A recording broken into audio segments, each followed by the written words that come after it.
할렐루야. 불가능한 우리에게 은혜를 베풀어 주신 하나님을 찬양합니다. 우리가 신앙생활을 하면서 명확하게 알아야 할 사실이 있어요. 그게 뭐냐면 하나님께서는 언제나 하나님의 백성에게 더 좋은 것을 주신다는 거예요. 뭘 주신다고요? 더 좋은 것. 그렇기 때문에 지금 우리의 삶 가운데 발생한 일들이 우리를 아무리 힘들게 하고 괴롭게 만든다고 할지라도 낙심하고 좌절하는 삶이 아니라 더 좋은 것을 사모하며 살아가게 되는 삶, 또 하나님과 동행하는 삶, 하나님을 기대하는 삶, 이 삶의 복을 누리며 살아가는 자들이 바로 하나님의 자녀라는 사실을 우리는 명심해야 합니다. 여러분들 하나님의 자녀이시지요? 물론 오해하시면 안 돼요. 우리가 더 좋은 것이라고 할 때 그것은 세상의 가치관으로는 이해될 수도 없는 것이에요. 왜 그럴까요? 하나님과 무관한 세상이 자신을 채우는 힘이라고, 또 문제를 해결하는 해결책이라고, 더 좋은 것이라고 정해놓은 것들이 아니라 세상과는 구별된 하나님의 뜻하심, 계획하신 가운데 우리의 삶에 펼쳐지는 것이고, 세상은 알 수도 없고 세상은 상상조차 할 수 없는 더 좋은 것, 바로 하나님의 지혜와 사랑이 담겨 있기 때문입니다. 그러니까 우리가 그리스도인으로서 추구하는 더 좋은 것은 세상 사람들이 추구하는 것과는 다른 거예요. 하나님의 지혜와 사랑이 담긴 이 더 좋은 것을 주시는 방식은 창세기부터 요한계시록에 이르는 그 성경 전체를 통해서도 나타나요. 이 방식이 성경 전체에 녹아져 있다는 것이죠. 하나님의 지혜롭고 은혜로운 다스림을 잘 나타내 주는 이 성경의 큰 주제들이 있어요. 그것이 첫 창조와 새 창조, 또 율법과 복음, 또 이스라엘과 영적 이스라엘, 또 피조물과 새로운 피조물, 첫사람 아담과 둘째 아담으로 오신 예수님, 이런 주제들이 성경 전체를 통해서 이러한 더 좋은 것을 주시는 하나님을 나타내고 있다고 할 수 있죠. 특별히 우리가 요즘 배우고 있는 행위언약과 은혜언약도 마찬가지입니다. 행위언약 아래서 인간은 하나님의 법을 지키지 못함으로써 죄를 지었어요. 그렇죠? 그거를 불의하다라고 해요. 선악을 알게 하는 나무의 실과를 먹고 행위언약 아래서 스스로 의로울 수 없음을 나타낸 거야. 드러낸 거고, 스스로 하나님의 나라에 들어갈 실력이 없음이 폭로되는 사건이에요. 그렇기 때문에 오늘날 우리도 말씀을 읽으면서 지난 시간에 고백한 것처럼 이 사실을 진지하게 고백할 수도 있게 되는 거죠. 나는 불가능합니다. 나는 죄인입니다. 나는 나를 구원할 수 없습니다. 이렇게 불가능함이 폭로된 사람에게 선하신 하나님, 사랑과 은혜의 하나님께서는 그럼에도 불구하고 그 크신 은혜를 베풀어 주셨어요. 그 은혜를 베풀어 주시기 위해서 은혜 언약을 맺으시고 그 언약을 신실하게 지켜 행함으로써 하나님의 뜻을 이루어 가신다는 거죠. 그러니까 이 관계를 여러분들이 잘 기억하고 계셔야 돼요. 따라서 하나님의 그 놀라운 구속의 방법, 우리의 죄를 사하시고 우리를 구원하시는 그 방법은 언약이고, 더 좋은 것을 주시는 그 하나님께로 우리를 이끌어가요. 언약에 대해서 배우는 게 매우 중요하다는 거죠. 사실 이것이 오늘 본문 전체, 그리고 성경 전체를 통해서 하나님께서 우리에게 말씀하시고 있는 바예요. 그렇기 때문에 행위 언약과 은혜 언약의 관점에서 성경을 우리가 읽고 묵상하고 배우는 것, 하나님께서 언약 안에서 어떻게 더 좋은 것을 우리에게 베푸시고 실패와 실수도 없이 이끌고 가시는지를 살피는 것은 우리의 신앙을 흔들림 없게, 건강하게, 그리고 확신 있는 삶으로 이끌어갑니다. 그러니까 잘 배우세요. 성경을 통해서 계시하신 하나님께서는 오늘날 우리에게도 동일하게 행하신 하나님이에요. 성경의 하나님이 다르고 오늘날 우리가 믿는 하나님이 다르지 않죠? 우리는 성경을 통해서 나타내신 그 하나님을 믿는 거기 때문에. 그러면 그 하나님은 그때만 역사하시고 그때만 일하셨을까요? 그렇지 않죠? 오늘날도 일하신단 말이에요. 오늘날도 우리에게 간섭하시고 우리의 삶을 다스려 가신단 말이야. 그래서 그 언약의 관계 속에서 우리는 더 좋은 것을 주시는 하나님을 믿으시고 그 하나님을 이제 알아가는 거예요. 자, 그렇다면 이제 이 사실을 기억하면서 말씀을 살펴보도록 하겠습니다. 지난 시간에 살펴본 말씀, 그것을 여러분들 기억하실 거예요. 사단은 뱀을 통해서 아담과 하와에게 하나님을 의심하도록 하는 질문을 하지요. 그렇게 다가왔어요. 우리는 이 사단의 특징과 뱀을 매개로 삼아서 하와를 유혹하는 장면을 살펴보면서 하나님의 말씀을 대하는 태도를 점검해 봤습니다. 이를 통해서 우리가 기억해야 할 점은 사단과의 싸움에서 승리하신 예수 그리스도를 믿는 우리는 이제 하나님과 하나님의 말씀에 대해서 의심하고 부정하기 위한 질문을 하는 자들이 아니라 하나님의 뜻을 바로 깨닫고 순종하기 위한 질문을 가지고 하나님의 말씀으로 나아가야 한다는 점이에요. 사단은 오늘도 끊임없이 여러 가지 모양으로 포장하고 매개체를 활용해서 우리와 하여금 하나님의 말씀에 의심을 품게 하고 이를 통해서 멀어지게 유혹을 하지요. 그렇게 유혹해와요. 그러나 사단은 속이는 것밖에 하지 못합니다. 사단은 우리를 속이는 것밖에 못해요. 여러 상황들, 문제들을 통해서도 넘어지도록 속이는 것밖에 하지 못해요. 하지만 우리는 말씀으로 승리하신 예수 그리스도와 한 몸이 된 자들이기 때문에 우리가 예수를 믿는다는 건 예수님과 우리가 한 몸이 되었다는 거예요. 그 사실을 믿게 된 자들이기 때문에 이미 예수 그리스도께서 이기신 싸움을 이제 해가는 자들이기 때문에 걱정할 필요가 없는 거예요. 사단이 아무리 우리를 속인다 할지라도 설령 우리가 그 꾀에 빠져서 또다시 넘어진다고 할지라도 괜찮습니다. 넘어져도 괜찮아요. 왜요? 예수 그리스도를 믿는 자들에게는 이제 이 세상의 삶 전체가 하나님의 은혜를 베풀어 주시는 과정이 되는 것이고 더 좋은 것을 베풀어 주시는 그 하나님과의 관계를 더욱더 굳건히 해가는 거예요. 하나님의 백성으로 자라가는 과정 가운데 있는 삶을 살아가고 있는 거기 때문에 그래요. 이것이 우리가 우리의 삶 가운데 죄에 빠지지 않도록 또 경각심을 가지고 문제를 살피며 더 이러한 속임수에 넘어지지 않도록 실력을 갖춰야 하는 이유입니다. 왜요? 우리는 이제 죄에 넘어지는 그 문제를 해결받은 자들이잖아요. 예수를 믿는다는 건 우리의 죄사함을 받았다라는 거잖아요. 그렇기 때문에 이제 복을 누리는 자들로, 더 좋은 것을 누리는 자들로서 그러한 삶을 살아가는 자들이기 때문에 오히려 이제는 경각심을 가지고 그것을 이겨내가는 거죠. 실력을 갖추는 것이 곧 은혜이고 복을 누리는 방법입니다. 여러분들 더 복을 누리고 싶지요? 은혜를 누리고 싶지요? 그 방법이 바로 실력을 갖추는 거예요. 자, 로마서 8장 1절부터 4절 말씀 같이 읽도록 하겠습니다. 로마서 8장 1절부터 4절 같이 읽습니다. 시작. 그러므로 이제 그리스도 예수 안에 있는 자에게는 결코 뭐가 없어요?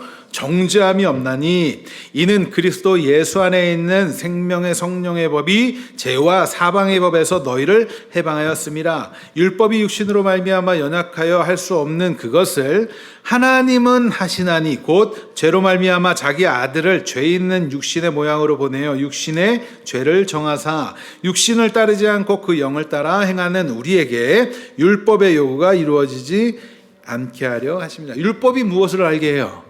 죄를 알게 하죠. 우리가 죄인됨을 알게 해요. 나는 불가능합니다를 알게 돼요. 그런데 예수를 믿음으로써 어떻게 돼요? 그 죄가 해결되었다는 거예요. 그렇기 때문에 우리는 앞으로 여러분들 죄를 지어도 그것으로 정죄받지 않아요. 그러니까 넘어져도 괜찮은 거죠. 그러나 우리는 이제 넘어지는 삶을 즐기며 살아가지 않아요. 예수 믿는 자들은 왜? 내 안에 성령이 함께 하시고 내 안에 그리스도가 함께 살기 때문에 우리가 불렀던 찬양처럼 이제 내가 누구를 위해서? 주님과 함께하는 삶을 살아가려고 애쓰게 되기 때문에 그래요. 예수 믿는 자들의 특징이에요. 제가 지난번에도 잠깐 말씀드렸지만 구원파 이단들이 있어요. 그들은 어떻게 생각해요? 이제 구원 받았으니까 나는 막 살아도 돼? 이렇게 가요. 나는 자유하니까. 나는 이제 진리 가운데 자유해졌고 그 죄의 용서함을 받았기 때문에 앞으로 막 살아도 돼. 그러면서도 자기는 괜찮다고 생각해요. 그렇게 가지 않습니다. 예수 믿는 자들은. 아시겠어요? 어떻게 가요? 방종한 삶이 아니라 그리스도인다운 삶으로 살아가게 되는 거예요. 그래서 삶이 달라지는 겁니다. 자, 예수 그리스도 안에 있는 자들은 결코 정죄함이 없기 때문에 우리는 이제 담대하게 그리고 보다 지혜롭게 새로운 피조물의 시각을 가지고 말씀을 대하고 우리에게 발생한 문제를 바라보게 되는 거예요. 시각이 바뀌어지는 거죠. 그럼 계속해서 말씀을 보겠습니다. 아담과 하와는 사단의 악한 의도를 파악하고 다스리기는커녕 그 유혹에 넘어졌죠. 그렇죠? 네. 동산 중앙에 선악을 알게 하는 나무, 생명나무를 보면서 하나님의 말씀을 기억하고 하나님을 떠올리고 하나님께서 주신 그 권위를 통해 통치하고 다스림으로써 그 의를 나타내야 했지만 오히려 사단의 유혹에 따라 넘어짐으로써 하나님의 말씀에 순종하지 않았고 선악을 알게 하는 나무의 실과를 먹지 않아야 하는 그 법을 어기게 되었어요. 그 결과 불의한 상태에 놓이게 되었죠. 하나님과 맺은 언약을 지키지 못했어요. 이렇게 하나님의 법을 어기고 선악을 알게 하는 나무의 실과를 먹은 이후 그들이 눈이 밝아졌다라고 성경은 기록해요. 그러면 눈이 밝아진 상태에서 그들에게 나타난 변화는 무엇입니까? 어떻게 크게 말해주세요. 눈이 밝아졌어요. 그러고 나서 뭐라고 기록해요? 7절 말씀 우리 같이 볼까요? 7절. 정답이네요. 우리 7절 같이 했습니다. 시작. 예, 그들의 눈이 밝아졌어요. 그리고 나서 뭐 했다고요? 자기들이 먼저 벗은 줄 알았대요.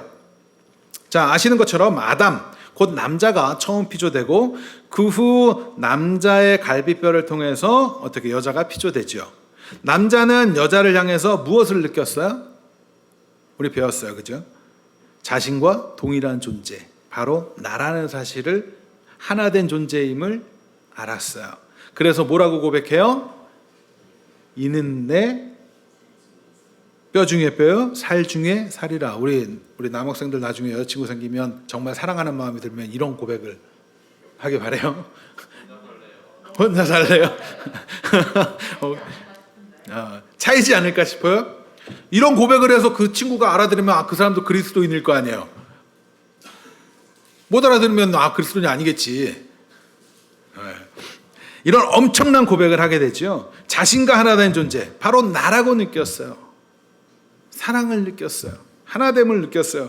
뿐만 아니라 이러한 한 몸으로서 동시에 서로가 서로에게 돕는 배필이 되어서 온전한 의를 나타낼 수 있는 관계가 되었어요. 자, 돕는 배필이라는 건 여러분들 무엇을 위해서 돕는 걸까요? 어떤 일하는 거? 물론 도울 수 있겠죠. 그건 가장 중요한 거. 우리 부부들 가장 중요한 거. 그게 뭐예요? 서로가 하나님의 의를 드러내는 관계라는 거예요. 여러분들이 가정을 건강하게 하고 온전하게 세워가기 위해서 해야 되는 건 뭐예요? 의를 드러내기 위한 행위를 해야 된다는 거예요. 아시겠나요? 내 의를 드러내려고 하는 것이 아니라 하나님의 의를. 그러려면 어떻게 해야 될까요? 하나님의 말씀에 순종하는 삶을 살아야 되는 거예요. 그래서 이러한 의를 드러낼 수 있는 관계, 그렇게 지음을 받았단 말이에요. 하나님의 복을 나누는 대상이고. 여러분들이 하나님의 복을 알아야 하나님의 복을 나누겠죠, 가정에서. 사랑을 나누는 관계. 잠시 성경에서 의라는 개념을 좀 더 생각해 볼 필요가 있는 것 같아요. 그 의는 일반적으로 세상에서 말하는 그 가치관 속에 나오는 그런 의미는 아니에요. 세상에서 의롭다, 이거는 뭐예요? 선량하다, 착하다. 국어사전 찾아보면 그렇게 나와요. 옳다, 이런 개념. 발음, 이런 의미. 하지만 성경에서는 관계 가운데에서 이 말이 사용이 돼요. 무슨 말이냐면 관계 가운데 그 역할을 충실히 행하는 걸 의롭다라고 해요. 하나님과 우리와의 관계 속에서 그 율법을 지켜 행하는 것, 그걸 뭐예요? 의롭다라고 한단 말이에요. 부부 관계 속에서, 남자와 여자 관계 속에서 남편은 남편으로서, 아내는 아내로서 그 역할을 충실히 하는 걸 뭐라 그래요? 의롭다. 자녀는 자녀로서. 아시겠습니까? 자, 그래서 성경에 보면 며느리 다말과 유다 이야기가 나와요. 시아버지 유다. 그런데 이때 어떤 사건이 발생하냐면 이 며느리, 그러니까 유다의 아들들이 다말하고 결혼했는데 죽었어요. 그러면 어떻게 해야 되냐? 유대인들은 그 대를 잇기 위해서 그 동생을, 결혼하는 동생이 있으면 그 동생을 다시 그 형수에게 결혼을 시켜요. 왜? 대를 이어야 되니까. 그런데 또 그렇게 했는데 죽었어요. 또 그러다 죽으니까 이 시아버지 유다가 어떻게 해요? 주지 않아요. 그러니까 다말이 어떤 일을 해요? 창녀로 변장을 하고 유다와 관계를 해서 아이를 낳게 되는 상황이 발생을 해요. 그랬더니 유다가 어떻게 생각을 해요? 죽여라. 이런 판결을 유다가 내려요. 그런데 그때 징표를 내보이죠. 그랬더니 유다가 하는 말이 뭐예요? 너가 나보다 의롭다 그래요. 왜 그래? 하나님의 율법 안에서 그 관계를 이어가기 위해서 계대 결혼이라는 걸 시켜야 되는데 그러지 못했기 때문에. 네. 그래서 성경에서는 그런 걸 의롭다라는 표현이 등장하는 거예요. 아시겠죠? 자, 이처럼 처음 남자와 여자는 서로 돕는 배필이 되어서 서로의 역할에 충실함으로 의를 드러낼 수 있는 관계로 지음받았고 그러한 역할을 했었어요. 그러나 물론 그건 있죠. 선악을 알게 하는 나무의 실과라는 법이 계속 있다는 얘기는 계속 그것을 했어야 하는 거죠. 한 번에 해결되는 문제가 아니에요. 그 있는 동안 계속. 그래서 그 영원한 의로 인정을 받는 것은 아니지만 계속해서 서로에게 충실함으로써 그 의를 행해야 한다는 걸 전제로 했습니다. 이렇듯 한 몸이요 의를 드러낼 수 있는 관계를 형성하고 있었기 때문에 그들은 옷을 입지 않아도 서로 수치를 느끼지 못하는 거예요. 하나님의 사랑을 받고 복을 받고 그 사랑을 나누고 그 복을 누리는 대상이었기 때문에 그들의 관계 속에서는 수치라는 것이 자리할 수 없었던 거예요. 마치 어린아이들처럼 깨벗고 있어도 수치를 느끼지 않는 그러한 순수한, 순결한 그러한 안에서 하나님의 복을 나누는 관계가 첫 번째 그 아담과 하와의 관계였어요. 그러나 선악을 알게 하는 나무의 실과를 먹고 나서 어떻게 돼요? 눈이 밝아지니까. 눈이 밝아졌다. 우리가 생각할 때 선악을 알게 하는 나무의 실과를 먹고 선악을 구별할 수 있는 건 좋은 겁니까? 나쁜 겁니까? 제가 이거 설명했는데 좋은 거예요? 나쁜 거예요? 선악을 내가 구별한다라는 건 좋은 거예요? 나쁜 거예요? 그래도 구별을 해가지고 악을 좀 덜하는 쪽으로 갈 수 있지 않을까요? 그렇죠. 그렇게 생각할 수 있죠. 우리 어떻게 생각해요? 나쁜 건 아닌 것 같아요. 선악을 대부분 잘 생각해 보세요. 선악을 구별한다는 건 나쁜 거예요? 그런데 이렇게 질문해 볼게요. 선악은 절대적인가 우리에게? 선악이 절대적일까요? 자, 여기에 우리가 10명이 있으면 10명마다 자기 기준이 있어요. 맞죠? 그러면 그게 절대적일 수 있어요? 절대적일 수가 없어요. 더군다나 내가 내 정욕에 의해서 결정되어지는 그 기준을 갖고 있기 때문에 내가 생각할 때 이거는 선인데 저 사람이 생각할 때는 악일 수 있어요. 각자가 자기 마음 속에서 선악을 규정하기 때문에 그게 우리에게 유익할까요? 그렇지 않죠. 우리는 나는 선하다라는 생각을 기준으로 하면 그거를 내가 취할 거라고 생각하지만 결코 그렇지 않습니다. 인간은 자기 정욕에 따라서 그걸 결정해요. 자, 눈이 밝아지고 나니까 어떻게 돼요? 그들의 눈은 탐욕적인 거예요. 자, 보세요. 사단에게 소리를 들었어요. 그리고 나서 하와가 선악을 알게 하는 나무의 실과를 봤습니다. 그랬더니 어떻게 보여요? 어떻게 보여요? 먹을지기롭게 보이고 지혜롭게 할 만큼 탐스럽게 보이고 그죠? 그렇게 보여요. 자, 하나님같이 되어 선악을 알 거라는 그 사단의 유혹에 빠져서 경계심을 갖지 못하고 분별하지 못한 눈으로 보니까 탐욕의 눈으로 보는 거예요. 안목의 정욕, 육신의 정욕, 이생의 자랑 이미 가득한 거야. 마음속에 그 눈으로 보게 되는 거예요. 이미 마음이 먹는 행위에 앞서 마음이 넘어와 있는 거죠. 이것에 대해서 예수님의 말씀에 의하면 이건 뭐예요? 마음으로 먼저 품은 죄인 거예요. 마태복음 5장 27절부터 28절 같이 했습니다. 큰 목소리로 시작.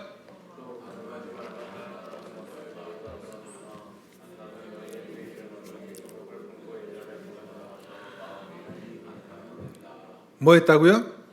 마음으로 품은 것마저 먼저 이미 간음했다는 거야. 그러니까 마음으로 먼저 이미 그렇게 보는 그것은 뭐야? 결국 이미 자기 정욕의 눈으로 보고 있다는 거예요.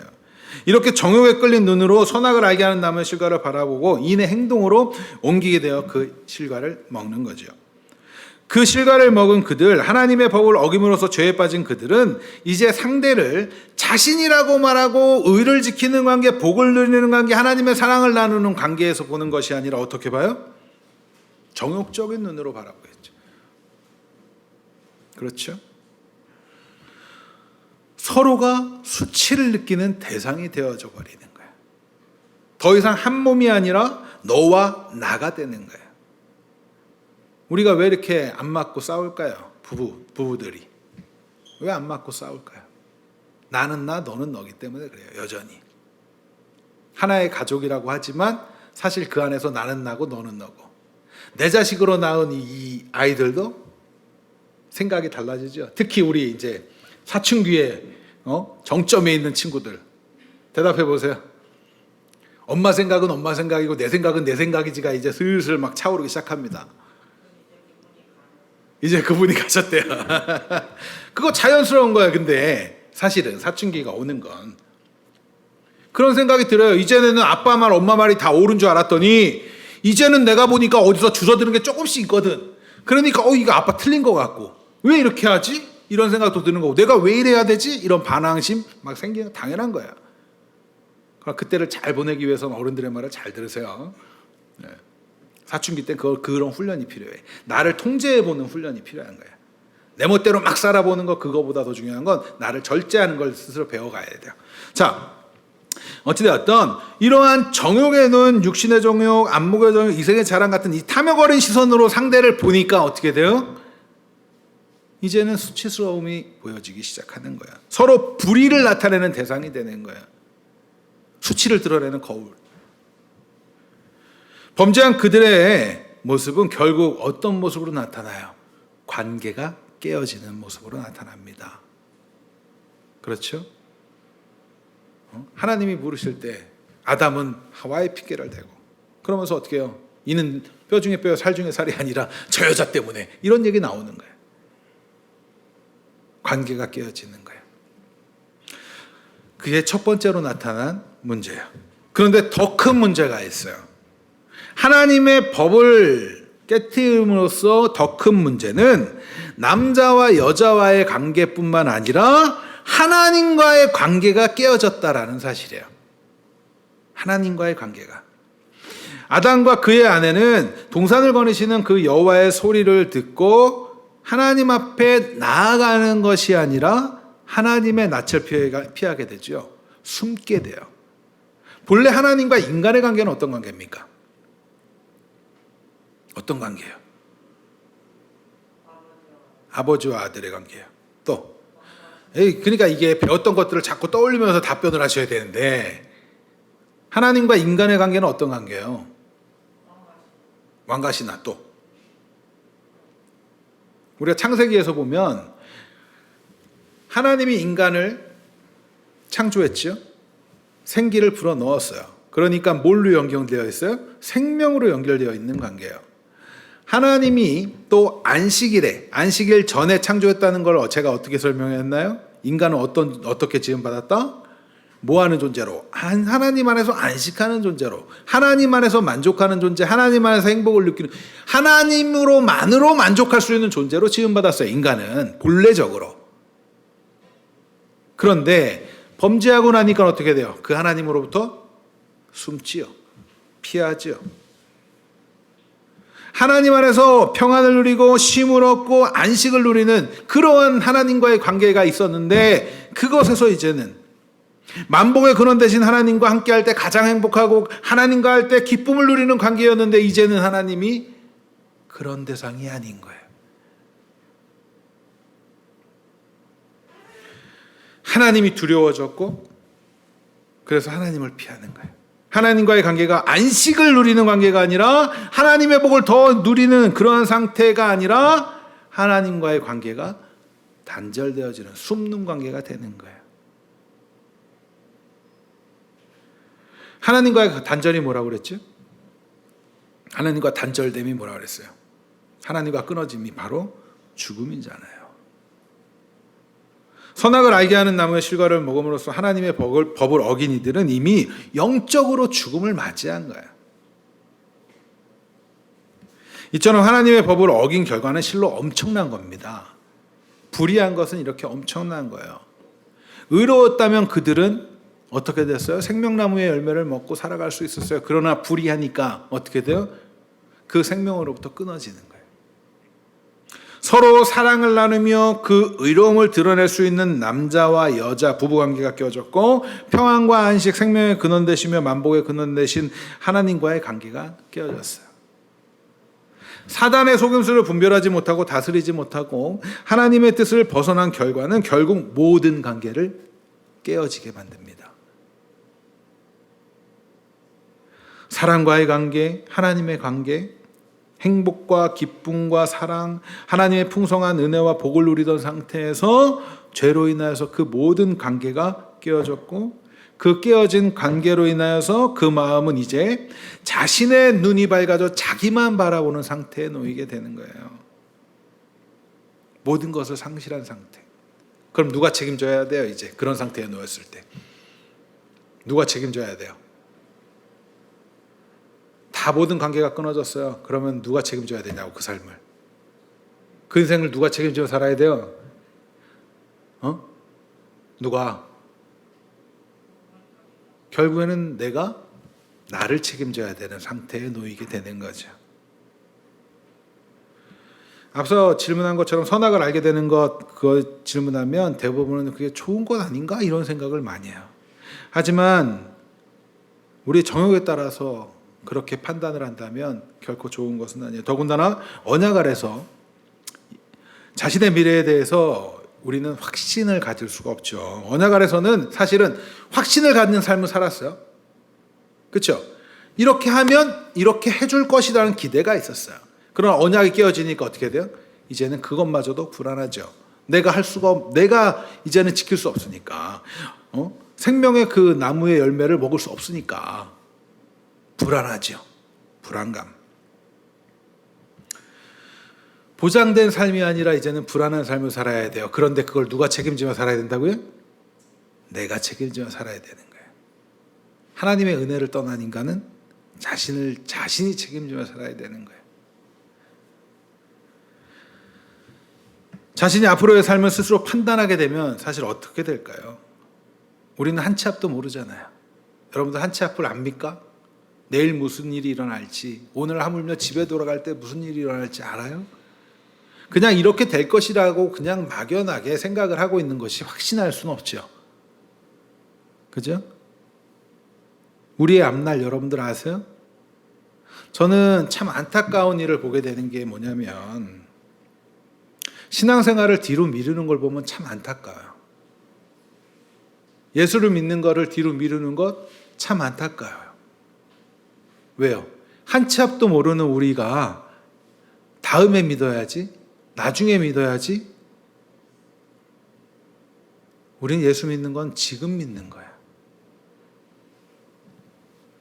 언제 흙으로 돌아갈지 모르는 그러한 상황 가운데 놓여있기 때문에 우리에게는 뭐가 생겼어요? 인간에게, 범죄한 인간에겐 불안감이 있는 거야. 여러분들 때때로 불안함을 느끼죠? 불안감 많이 느끼죠? 나한테 책임이 주어졌을 때도 불안감을 느끼고, 불확실한 미래 때문에 우리는 많이 불안감을 느껴요. 그런데 결과적으로 우리는 그 미래가 보장되어져 있지 않기 때문에 느끼는 불안감이에요. 그거 왜 그래요? 자신이 옳고 그름을 판단한다는 말은 결국 내 정욕대로 판단한다는 말이에요. 내가 책임지는 내 정욕. 달리 표현하자면 하나님으로부터 공급받아서 풍성히 누리며 살던 그 삶에서 이제는 자신이 스스로 책임져야 하는 상태에 빠져버렸기 때문에 느끼는 불안감이에요. 이러한 사람들이 하나님께로부터 공급받았던 사랑, 복, 은혜, 안식, 확신, 안정감 등이 빠져버리고 그 자리에 뭐가 채워져요? 불안감, 두려움, 텅 빈 자리를 느끼게 되는 거예요. 그래서 공허를 느끼죠. 공허함을 느껴요. 하나님만으로 만족하고 그 만족감의 풍성함이 넘쳐나면서 그렇게 살게 지음받았는데 그 하나님이 비어져 버리니까 거기는 뻥 뚫리는 거야. 총 맞은 것처럼. 여러분들 그거 아셔야 돼요. 그 공허함을 뭘로 채울 수 있을까요? 하나님의 빈자리를 뭘로 채울 수 있을까요? 하나님으로부터 누렸던 그것이 없어졌을 때 그것을 뭘로 대신할 수 있을까요?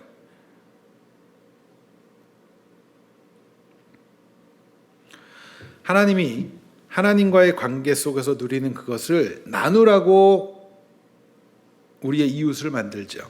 그죠? 아담에게 그것을 나누라고 하와를 창조했어요. 그 관계는 하나님으로부터 받은 것을 나누는 거예요. 피조물들에게 나누라고, 세상 만물을 다스리라고 하는 건 그 복을 나누라고. 그런데 죄에 빠져서 그 관계가 깨어진 건 결국 하나님과의 관계가 깨어짐으로 어떻게 돼요? 공급받지 못하고 나누지 못해요. 우리는 공허할 수밖에 없어요. 여러분들이 이 땅에서 엄청난 성과를 이루어내고 엄청난 부를 쌓고 엄청난 높은 지위에 올라간들 채워질까요? 인기를 엄청 얻으면 채워질까요? 수많은 연예인들이 많은 공연을 하고 연극을 하고 막 이런 다음에 그 끝나고 났을 때 뭘 느껴요? 허무함을 느낀다고 그러죠. 그래서 그토록 뒤풀이를 심하게 하는 거예요. 그 공허함을 채우기 위해서. 돈이 많은 사람들이 우리가 생각할 때 저 사람 돈 많아서 행복하겠다. 근데 그 사람들은 뭐예요? 집에다가 경비 시스템을 마련할 수밖에 없는 거예요. 왜? 불안하니까. 돈이 많다고 행복할까요? 좋은 직업을 가지고 있으면 행복할까요? 여러분들 분명히 아셔야 돼요. 하나님의 빈자리를 채울 수 있는 건 우리의 인간의 어떠한 노력으로도 채울 수 없다는 사실을 먼저 알아야 돼요. 여러분들 삶에 문제를 만나면 불안하죠? 그 불안함을 해결하고 싶지 않으세요? 그래서 막 다른 거를 막 메꿔보려고 문제를 해결하려고 동분서주하게 막 다니잖아요. 그런데 그렇다고 해서 그것이 해결될까요? 과연 본질적인 문제가 해결이 안 돼 있기 때문에 나타난 증상을 해결해도 치료받지 못하는 거예요. 회복이 없는 거예요.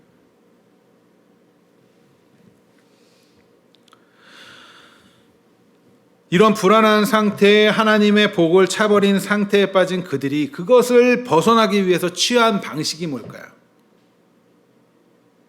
그걸 해결하기 위해서 취한 방식이 뭐예요? 아담과 하와가 뭐 했어요? 눈이 밝아져서 이제 수치를 가리기 위해서 뭐 했어요? 그들이 취한 방식은 바로 무화과 나뭇잎으로 치마를 만들어 입은 거예요. 수치를 가리고 불의함을 감추고 체면을 차리고 스스로 보호하기 위해서 나뭇잎으로 치마를 만들었어요. 그런데 생각해 볼게요. 무화과 나뭇잎으로 치마를 만들면 치부가 과연 가려질까요? 가려질까요? 손으로 하늘을 가린 것 같겠죠. 죄가 가려질까요? 무화과 나뭇잎으로 아주 정교하고 잘 만든다고 해서 그것이 가려질까요? 그럼에도 불구하고 그들은 자신의 치부를 감추기 위해서 무화과 나뭇잎으로 치마를 만들어 입었어요. 왜요? 스스로 자신의 죄를 가리기 위한 수단으로, 불의를 포장하기 위한 수단으로, 복이 상실한 자리, 공허를 채우기 위한 수단으로, 수치를 가리며 체면을 차리기 위해서 무화과 나뭇잎으로 치마를 만들어 입었어요. 위장하고 포장하는 거죠. 마치 가면으로 얼굴을 가리듯. 무화과 나뭇잎으로 치마를 입었다라는 이 장면은 단순히 그냥 수치만을 가리는 그러한 행위가 아니에요. 단순히 옷을 지어 입었다, 벗고 있었으니까 그냥 옷 찢어 입었다 이런 수준의 메시지가 아니에요. 우리는 이 아담과 하와의 이 시도를 오늘날 우리가 좀 살펴보면서 점검해야 될 게 있어요. 흔히 사람들은 여러 가지 모습으로 자신을 포장해요. 자신들의 공허를 채우기 위해서 노력을 해요. 스펙을 통해서 자신을 포장하기도 하고, 어떤 사람들은 예의, 매너 그런 걸로 자신을 인정받으려고 하기도 하고, 또 어떤 사람들은 자신이 누리고 있는 이 부, 명예, 권력, 학력, 인기, 외모, 능력 등으로 좋은 평판 이런 것들을 쌓아서 그래서 자신을 포장하려고 하기도 해요. 치부를 가리려고 하는 거죠. 많은 사람들이 또 이것을 대신하기 위해서 뭐에 빠지기도 해요? 어떠한 것들에 중독되기도 하는 거예요. 다 그것을 잘 살펴보면 결국에는 자신의 악함과 약함을 가리기 위해 수치를, 그래서 내가 더 힘이 센 걸로 나타내기 위해, 공허를 채우기 위해서 그러는 거예요. 잘 생각해 보세요. 우리들에게 그런 모습이 혹시 없습니까? 어떤 사람은 외모를 자랑하죠.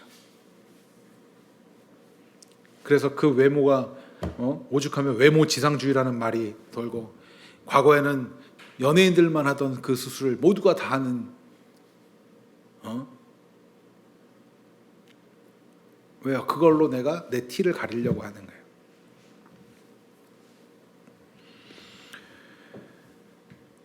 우리가 배운 것처럼 성경에서 사람은 오직 만복의 근원 되신 하나님만으로 만족할 수 있는 그런 존재로 지음받았어요. 본질이 그거라고요. 복을 누리는 존재로 지음받았다고 말해요, 성경은. 그런데 왜 사람들이 자꾸 결핍, 공허를 느껴요? 과거보다 오늘날 사람들이 풍족하죠. 우리 오늘날 지금 살아가고 있는 청소년들이 우리 부모 세대보다, 또 저의 부모 세대보다 훨씬 풍족하게 살아요. 그런데 이들이 요즘 보면 결핍이 훨씬 많아요. 스마트폰 없는 사람들이 없잖아요. 있어요. 너는 통제를 받는 거니까. 없는 건 아니지. 사용을 못할 뿐이지. 잘 생각해 보세요. 우리 목사님 어렸을 때만 해도 한 가정의 집에 차 있는 집도 생각보다 많지 않았어요. 요즘에는 뭐 안 그렇죠. 차 없는 집이 없어요. 훨씬 윤택한 삶을 살아요. 그런다고 해서 결핍이 없나요? 훨씬 결핍이 많아요. 과학기술이 발전한다고 결핍이 사라지나요? 배우는 게 많다고 결핍이 사라질까요? 그렇지 않아요. 하나님의 빈자리, 공허를 채우기 위해서 아무리 뭔가를 쌓고 쌓는들 해결되지 않아요. 마치 바닷물을 계속, 목마를 때 바닷물을 계속 먹는 것 같은 거예요.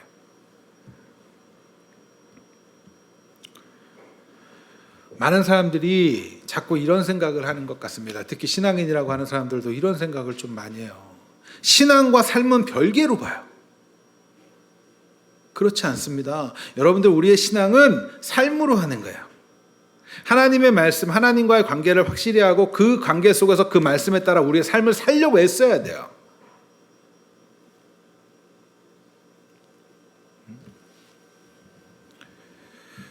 다른 것으로 채우려고 자꾸 시도하기 이전에 앞서서 여러분들이 본질적인 문제가 해결되어야 돼요. 어떤 거? 하나님과의 관계. 그래야 하나님으로부터 풍성한 복을 누리며 그 복이 여러분들을 통해서 흘러져 가는 거예요. 우리 청소년들에게 많은 사람들이 꿈이 뭐냐고 묻는 거를 요즘 청소년들이 굉장히 싫어한다고 하죠. 꿈이 뭐냐고 묻는 거. 너 앞으로 나중에 뭐 될래? 그죠? 나는 아직 준비도 안 됐는데. 그래서 어떤 인문학자들이나 뭐 상담하는 그런 사람들은 나와서 아이들한테 그런 꿈 묻지 마세요. 뭐 이런 얘기도 많이 하고, 여러분들은 그런 거 굳이 지금 준비 안 해도 돼요. 막 이런 얘기도 해요. 근데 한편으로 맞는 말인 것 같기도 하고, 한편으로 좀 틀린 말인 것 같기도 하고, 좀 그래요. 그런데 여러분들에게 분명히 말해주고 싶은 건 뭐냐면, 여러분들이 꿈을 갖고 하는 것 순서가 바뀌고 뭐 이거 중요하잖아요. 먼저 중요한 건 뭐예요? 하나님하고의 관계를 먼저 알고 그 관계 속에서 여러분들의 생각을 맞춰가야 돼요. 물론 이러고 봤더니 나중에 하나님의 꿈이 계획이 이렇게 있구나를 알 수도 있어요. 그러나 항상 염두해야 되는 거, 내가 내 스스로 뭐를 채운다고 한들 그 공허는 해결되지 않을 거예요. 하나님의 관계가 끊어져 있다면. 여러분들이 세상에서 좋은 평판을 받고 내 자식이 어디 가서 저 아이는 괜찮은 아이야, 그래서 부모들이 잘 키웠네, 이런 소리 듣는다고 한들 해결되지 않아요. 그 자식은 언제고 사고 칠 수 있는 애들이기 때문에. 그렇죠? 그래서 나중에 부모들이 그런 말 제일 많이 해요. 내 자식이 이럴 줄 몰랐어요. 이 말 제일 많이 하잖아요. 자식한테 그렇게 기대하지 마세요. 여러분들 분명히 알아야 돼요. 하나님과의 관계가 먼저 회복되지 않으면 여러분들이 갖는 공허와 불안감, 그거는 계속될 거예요. 제가 확신합니다. 뭘로 채워지지 않아요. 돈이 많아서 채워지지 않아요.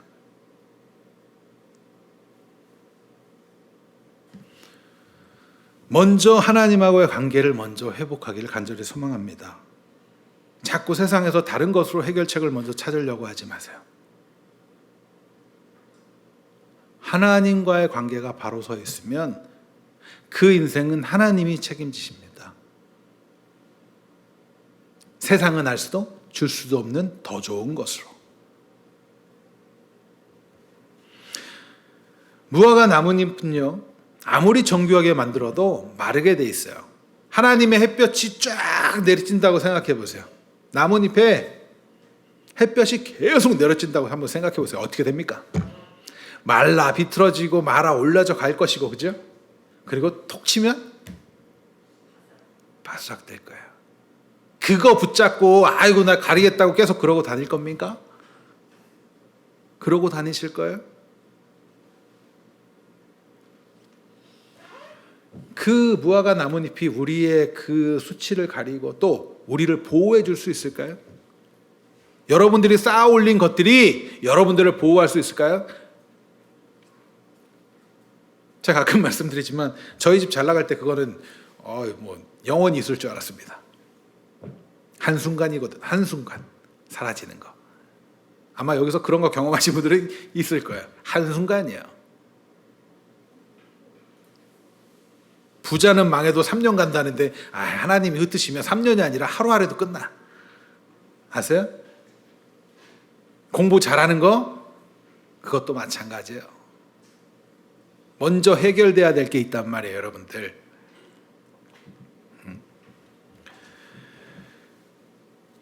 이렇게 내어놓는 인간의 행위, 본질적으로 해결되지 못하는 것들을 자꾸 우리는 내어놓으려고 그래요. 근데 더 큰 문제가 있어요. 교회 공동체 안에 속해 있다고 생각하면서 더 큰 문제.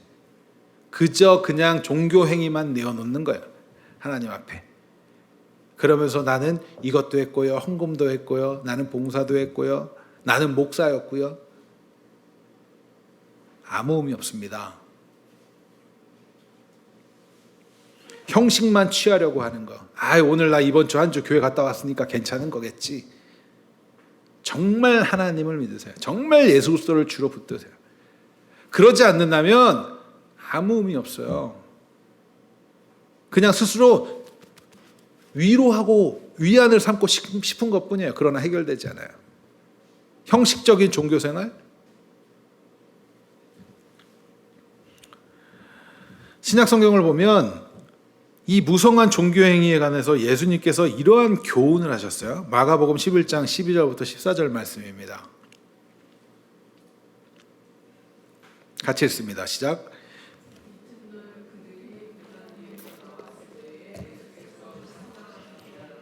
멀리서 잎사귀 있는 한 무화과 나무를 보시고 혹 그 나무에 무엇이 있을까 하여 가셨더니 가서 보신즉 잎사귀 외에 아무것도 없더라.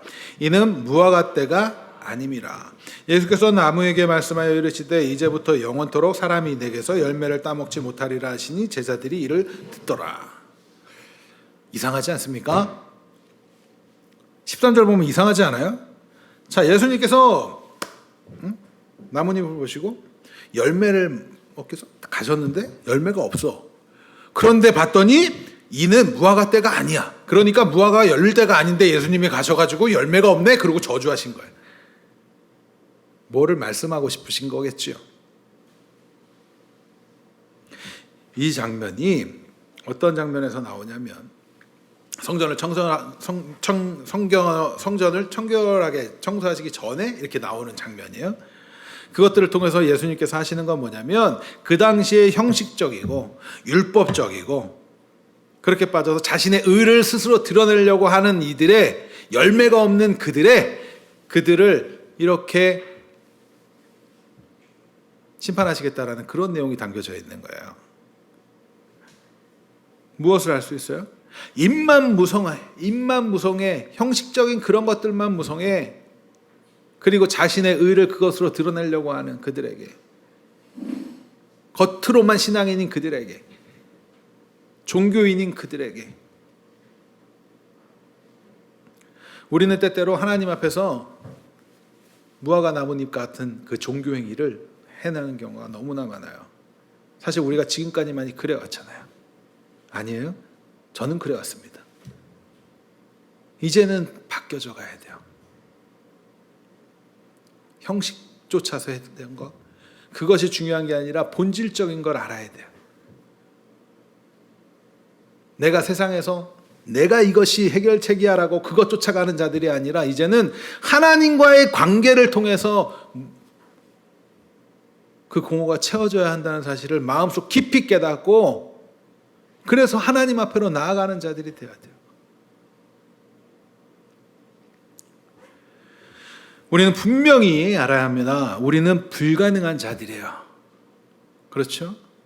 우리는 죄인이고 불가능한 자들이에요. 우리 스스로 해결할 수 있는 자들이 아니에요.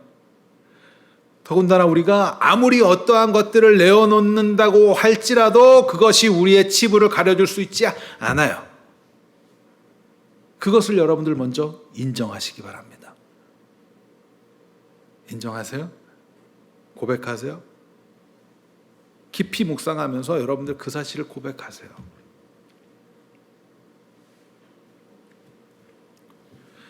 우리가 내어놓는 어떠한 업적, 실력, 노력, 부, 명예, 권력, 인기, 외모, 학력, 과학, 체면 유지를 위한 어떤 것들, 예의 등 이런 등등등 외식적인 종교 행위를 열심히 하는 그러한 것으로 우리의 본 모습을 감출 수 없어요. 그리고 채울 수 없어요. 여러분들을 보호할 수 없다고요.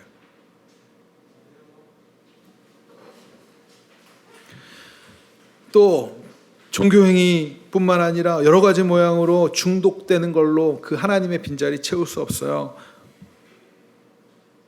세상은 알지 못한 하나님의 참 복의 빈자리를 채울 수 없다는 사실을 여러분들은 아셔야 돼요. 그것을 기억하셔야 돼요. 불안하세요? 먼저 이 사실을 기억하세요. 여러분들의 삶이 불안하세요? 먼저 기억하시라고.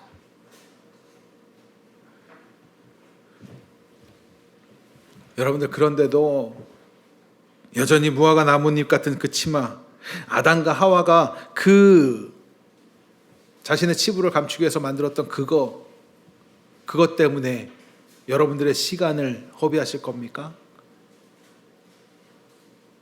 여러분들의 열정과 에너지를 거기에 먼저 쏟으실 거예요?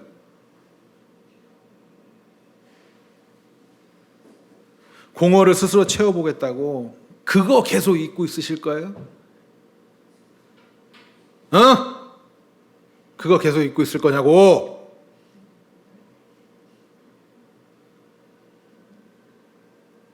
여러분들 한번 잘 진지하게 생각해 보세요. 내가 지금 잊고 있는 무화과 나뭇잎 가지는 무엇인가? 내가 지금 하나님 말고 다른 걸로 채우고자 하는 그것이 무엇인가를 좀 생각해 보시라고.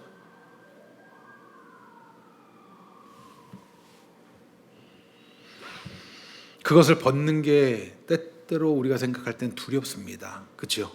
내 치부가 드러나는 거니까. 그런데 그런 이들에게 하나님 어떻게 하실까요? 하나님 어떻게 하실까요?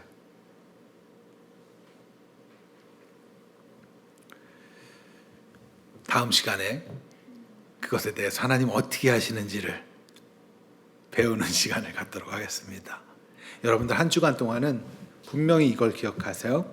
내가 나의 나뭇잎 치마는 뭘까? 내가 지금 내 스스로 공허를 채우겠다고, 하나님의 빈자리를 채우겠다고 지금 나는 어떤 걸 하고 있지? 나의 삶에서 먼저 우선되어야 하는 건 뭔지를 생각하고 또 기도하고 오늘 말씀을 다시 한번 읽어보고 그러고 오시기 바랍니다. 우리는 불가능한 자들이에요. 내가 채울 수 없는 자들이에요.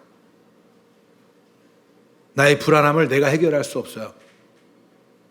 그 사실을 먼저 인정하고 여러분들을 점검하시는 한 주 되길 바랍니다.